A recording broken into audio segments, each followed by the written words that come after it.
السلام الله عليكم ورحمة الله تعالى وبركاته. هل كان قد أوليسان حكيم يرو اوفيشال فضل جرى القدات عسبته سبسكرايب لايك شير ده سي قارسي أصحاب الدنيا ده في هذا كله جوتو جمعة وناسن جمعة مبارك أصحاب كل تعب لنا يا لكن سومالي ما جمعة ولا نستل لكن وده ما دخل ملينا حد يسدي إلا نستو كل تاني ما إحنا سنة ده كجرا أو جمعة يتاي جمعة كل سيد سومالي أنا ده إسلام كله يعني ناسينا أيه كجرا إنك استوى ده ما دخل ده كشقي إيش جاني سدا هو كلا إيش هلينين مركلة سو نقد وناسم وحين لا واه ولكن حكيم يرى أوفيشال فضل جنال سبسكرايب صار وموضوع اللي وده ما أنت بقى معي وبرنامج كوساب سنة هايو كل مركي هايو لا ده واحد مليان تطبدل بيجي إنه دخاخ الدار because هايو ما قف ما أنت لا ليه كر أما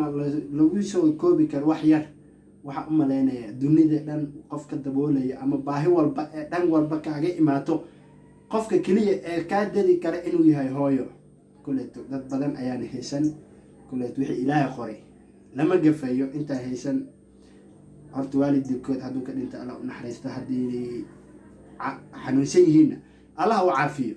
inta caafimaad qabtan Allah u siyaadiyo kuleeto maanta waxa hayna waa hooyo barnaamij ku saabsan mowduuc hooyo kuleeto saawada una hooyo ma aha wax yar ee maanta la soo koobi karo hooyo waa nus dunida dhan nus dunia xataa ma dunida dhan because marka yar dhabteeda ku fadhiso dareenka ay ku muujinayso ma arkaysid qof kale oo bili aadan ee agteeda ka dareemaysid ama qeyrahaas oo kale awindeeda ka dareemaysid jacaylka ay ku qabto iyo wanaaga ay ku qabto sababtoo ah hooyo ma aha qof ciyaar ah sababtoo ah waxa jira dad badan ee aan helin hooyo oo markay dhasheen ama geeriyootay ama ka fogtahay ama dhalashadiisa uusan indha saarin weli soo uu aabba la soo galay dadka qaarna aabba ay haystaan aabba ay ilaayin hooyo ay haystaan kulli mar walba garab ka maqan weey labada waalid shay baha ugu darnaatay dhanka hooyada because waxa jira geeraaro badan ama heeso badan ama abwaaniin badan ee ka soo saareen erayo far badan ee kala duwan bal waxa ay idinku raaxay bal hoos waxa ila daawada.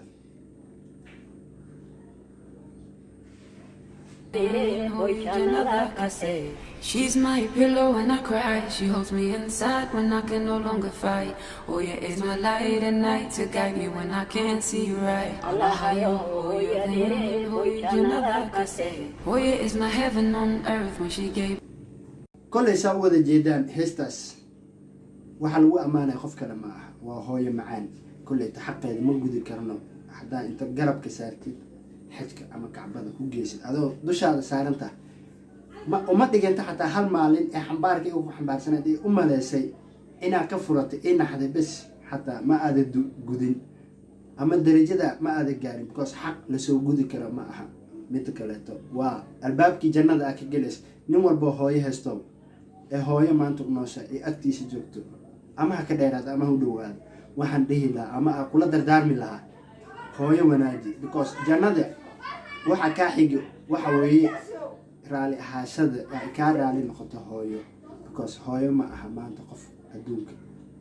waxa agteeda yaal ay ka helayso lacag walba lahaa hanti walba lahaa faqiir walba lahaa marka hooyo maato naxariis gooniya dareen gooniya ay leedahay because laakiin kuma dareemaysid lacagta iyo hantidaada intaas ba kuma siin kara maanta hadii la dhaho hooyo wiilkaadi baa wax gaaray ama gabadhaadi wax gaareen meel baa xanuunayso beer wax dhalay واجل عسين هاي سببته أصيبها وهاته هاي قرآن كسي لو شيء سدح مر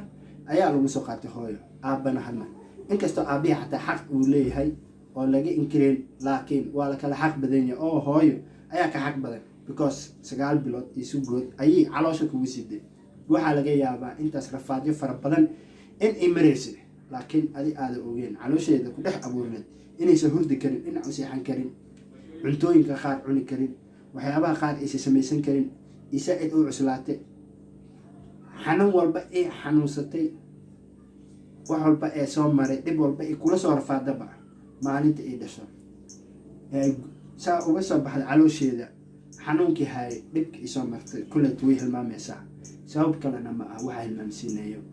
waa dareenka adiga ku qabto because intaas rafaad isoo mareysay qof kale uma isa rafaadeen waxay u rafaadaysa waa adi caloosha ay kugu siday uurkaada xamilada ay ahayd rafaadka faraha badan dul qaadinaysa kule waxaa malaynaa rag qaar haddii la dhiila uuri qaadaya waxaa malaynaa maalin inay adkaysan lahayn maalin ay tag maalin gelinkeed inaysan u dul qaadan karin sababtoo ah hooyo waa nolosha tiirka aas-aaska guriga waa qofka keliya ee guriga lagu tiirsan yahay lama dumar ha ahaato qaladyaha ka dhaco laakiin wax walba aas-aas bay leeyihiin aas-aaska la dhihi karo maanta hooyo way guriga ahaan sababtoo ah waxa ay ayada dabarayso ninka ragga waxaa laga yaabaa inuusan soo dabarin because asi maamulka guud buu leeyahay laakiin dhankii hoose ilmi ha noqoto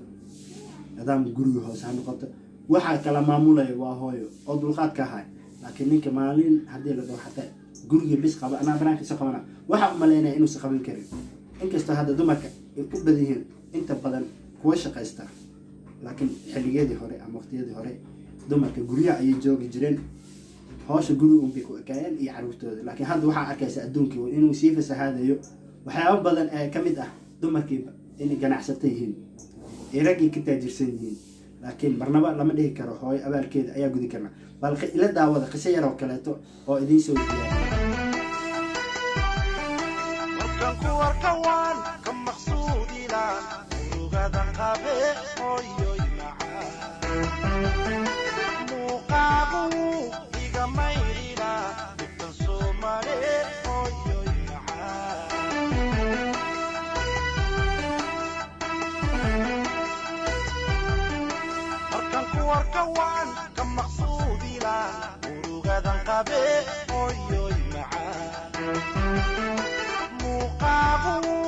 saa u wada jeedaan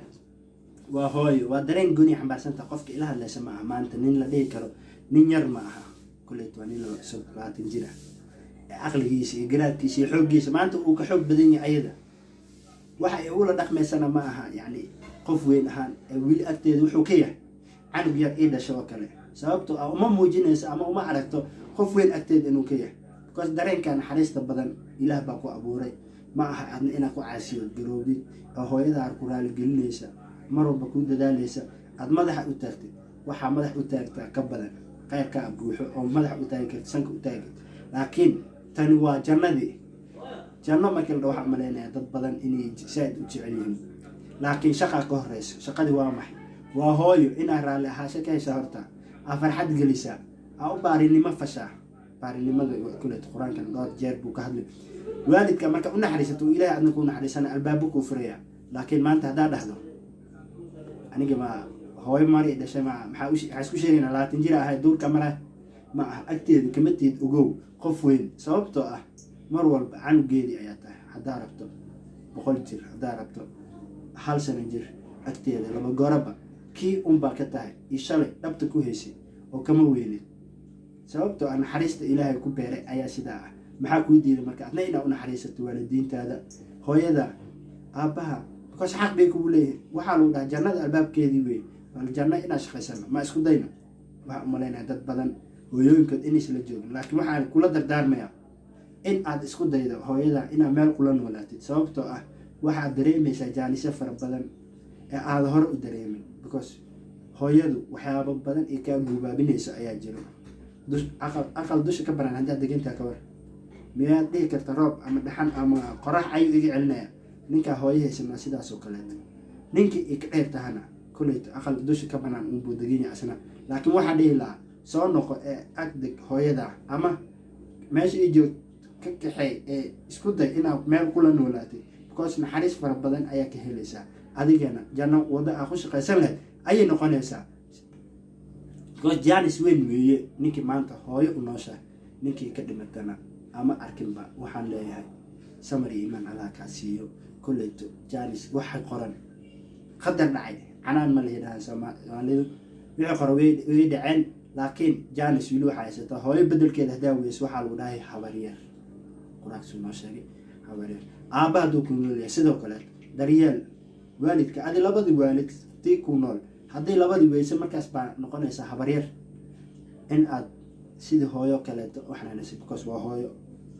aad inkastoo kula soo rafaadin laakiin wixii ii taaganta waxa weeye waa booska hooyo ii buuxinayso marka waxaan leeyahay أصحابتك وحنا جنالك حكيم ياري waxaan idin leeyahay fadlan janalka hadaad ku cusubtahay subscribe dheh like dheh share dheh sii gaarsi asxaabta dunida daafeeda kala joogta mar walba waxaan ka codsanaa inaad noo share garaysid sii gaarsid asxaabtaada familkaada qaraabadaada dunida daafeeda ku kala salaamullaahi calaykum waraxmatullaahi tacaala wabarakaatu